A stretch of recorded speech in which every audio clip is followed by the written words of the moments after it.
Hello guys, कैसे हैं आप। मेरे यूट्यूब चैनल में आपका एक बार फिर से बहुत बहुत स्वागत है। आज की मैं ये वीडियो जो लेके आया हूँ वो एक बहुत बड़ी प्रॉब्लम के बारे में आपको बताएगी, जो कोरोना महामारी के टाइम में अपने देश को झेलनी होगी, मतलब हमारे भारत देश को झेलनी होगी। तो ये वीडियो जरूर आप लास्ट तक देखें। इसमें ऐसी बहुत सारी बातें आपको पता चलने वाली हैं जिनसे आप शायद अभी तक ना जुड़े होंगे। देखिए, देश के सामने सबसे बड़ी चुनौती क्या है। अगर कोरोना खत्म नहीं हुआ तो फिर स्कूल। मेरा कहने का तात्पर्य यह है कि अगर अभी कोरोना खत्म नहीं होता है तो हमारे स्कूल कैसे संचालित होंगे। मैं उन स्कूलों की बात नहीं कर रहा जिनमें आज तक एक भी दिन स्टडी नहीं रुकी है। घर में बैठ के बहुत सारे ऐसे बच्चे हैं जो जूम ऐप के जरिए पढ़ाई अपनी निरंतर रख रहे हैं और अपने स्कूल के टीचर से जुड़े हुए हैं। मैं उन स्कूलों की बात कर रहा हूं जिनमें हमारे देश के गरीब बच्चे पढ़ते हैं, किसान के बच्चे पढ़ते हैं। हमारे देश के 70% आबादी ऐसे ही स्कूल में, गवर्नमेंट स्कूलों में पढ़ती है। उन गवर्नमेंट स्कूल के बच्चों के बारे में मैं आपसे बात कर रहा हूं। आज देश के सामने ये सबसे बड़ी समस्या उभर कर आएगी। देखिएगा कितने स्कूल हैं भारत में। 1.5 मिलियन स्कूल हैं, 130 मिलियन टीचर भी हैं, लेकिन कोई भी एक ऐसा स्कूल नहीं है जो डिजिटल हो, जिनमें एक भी दिन जब से लॉकडाउन हुआ है अपने बच्चों के लिए पढ़ाई कराना संभव हो पाया हो। लेकिन बहुत सारे ऐसे स्कूल भी हमारे देश में जो प्राइवेट हैं, जिनमें 50,000 से लेके 4 लाख रुपए तक फीस लगती है और कुछ स्कूलों में इससे भी ज्यादा फीस लगती है। उनकी पढ़ाई एक भी दिन नहीं रुकी है क्योंकि वो डिजिटल प्रोग्राम के जरिए या जूम ऐप के जरिए डेली वाइज क्लासेस अपने स्टूडेंट को प्रोवाइड कर रहे हैं। आज ये बहुत सोचने की बात है। हमारे देश में इतने सालों से डेवलपमेंट चल रहा है, कई करोड़ रुपए सालाना शिक्षा पे खर्च होते हैं, लेकिन अगर ये कोरोना नहीं आया होता तो हमें अपनी शिक्षा व्यवस्था की ये भयावह स्थिति देखने को ना मिलती। और वो पैसे कैसे खर्च होते हैं, क्या सुधार हुआ है शिक्षा में।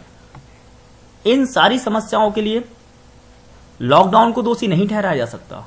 लॉकडाउन के साथ साथ हमारे पास कोई पर्याप्त साधन नहीं है स्कूलों में, इस चीज को भी दोषी ठहराया जाना चाहिए। मैं किसी एक गवर्नमेंट की बात नहीं कर रहा, बल्कि इस वीडियो के माध्यम से सभी नेताओं और गवर्नमेंट के आला अधिकारियों तक भी ये बात मैं पहुंचाना चाह रहा हूं कि अगर हमें अपने देश को सशक्त बनाना है तो अपने एजुकेशन सिस्टम को हर प्रकार की प्रॉब्लम से लड़ने के साथ साथ शिक्षा व्यवस्था सुचारू रूप से संचालित करने के लिए सशक्त बनाना होगा। हमें इस दिशा में काम करना होगा कि हम उन गरीब बच्चों तक शिक्षा उसी प्रकार से पहुंचा पाएं जिस प्रकार से प्राइवेट स्कूल वाले टीचर्स पहुंचा पाते हैं। आज देखिए, हम बजट के बारे में चर्चा करते हैं। भारत में 27.86 लाख करोड़ रुपए खर्च होता है जो केवल शिक्षा के लिए है।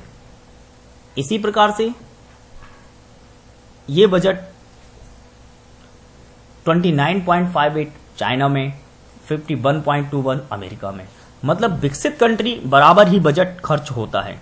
विकसित कंट्री बराबर बजट अगर खर्च होता है तो उन कंट्री के मुताबिक हमारे पास शिक्षा के पर्याप्त साधन आज उपलब्ध होने चाहिए, क्योंकि हमें अगर अपने देश को आगे ले जाना है, अपने देश का स्वर्णिम भविष्य बनाना है, तो शिक्षा के स्तर को सुधारना हमारी महती आवश्यकता होनी चाहिए। आज देखिए, वास्तव में बच्चे पूछते हैं, जो बच्चे गवर्नमेंट स्कूल में पढ़ते हैं उनके पास मैंने जाकर अध्ययन किया, उनसे बात की, तो पता लगा कि बच्चों के मन में कौन कौन से क्वेश्चन हो रहे हैं। क्या अब हो पाएगी पढ़ाई। कुछ बच्चे तो बहुत ही खुश हैं, वो कहते हैं कि अब मुझे परमानेंट छुट्टी मिल गई, मतलब मुझे स्कूल नहीं जाना होगा। अब मैं इस वीडियो के माध्यम से कुछ बच्चों की बातें जोड़ना चाहूंगा जो आप सुनेंगे।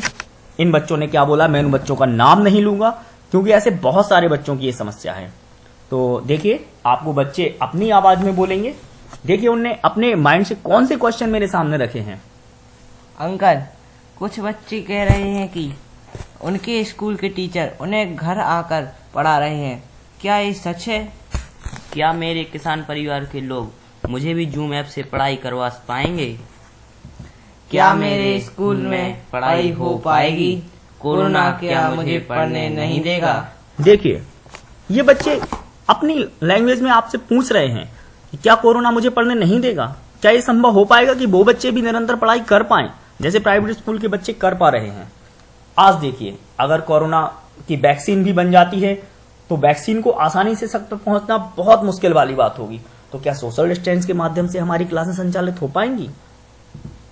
एक क्लास में 100 बच्चे, 150 बच्चे, 200 बच्चे नॉर्मल देखने को मिल जाते हैं गवर्नमेंट स्कूल में, तो सोशल डिस्टेंस इम्पॉसिबल है। आप देखिए ये क्लासरूम, इस क्लासरूम में क्या आपको ऐसा स्पेस दिखाई दे रहा कि 2 गज दूरी के साथ आप बच्चों को बिठा पाएंगे? क्या कोरोना से शिक्षा तंत्र हिल जाएगा? बिल्कुल।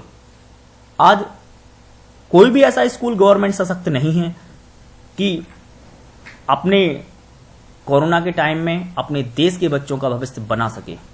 हाँ, जो सशक्त हैं वो गवर्नमेंट स्कूल नहीं है, वो प्राइवेट स्कूल हैं। आज हमें एक बजट का बहुत बड़ा हिस्सा इस चीज में खर्च करना होगा कि प्रत्येक बच्चे तक ऐसी डिवाइस पहुंच सके जिसके माध्यम से अपने घर में रहकर वो सुरक्षित रूप से पढ़ाई संचालित कर सके, अपनी पढ़ाई जारी रख सके। अगर हमें भारत का स्वर्णिम भविष्य सोचना है तो जनता को भी, समाज सेवियों को भी यह आवाज उठानी होगी कि शिक्षा में पर्याप्त रूप से बजट खर्च होना चाहिए। लेकिन वो बजट ऐसा खर्च नहीं होना चाहिए कि केवल टीचर की सैलरी पर हो या इंफ्रास्ट्रक्चर पर हो। वो बजट ऐसा खर्च होना चाहिए जो वास्तव में डिजिटल इंडिया को मुख्य धारा से जोड़कर बच्चों की पढ़ाई को संचालित करवा सके। ऐसी अगर एक बार कोरोना आया है तो ऐसी बहुत सारी वैश्विक महामारियों से हमें लड़ने के लिए पर्याप्त शिक्षा के साधन जुटाना बहुत ही आवश्यक है।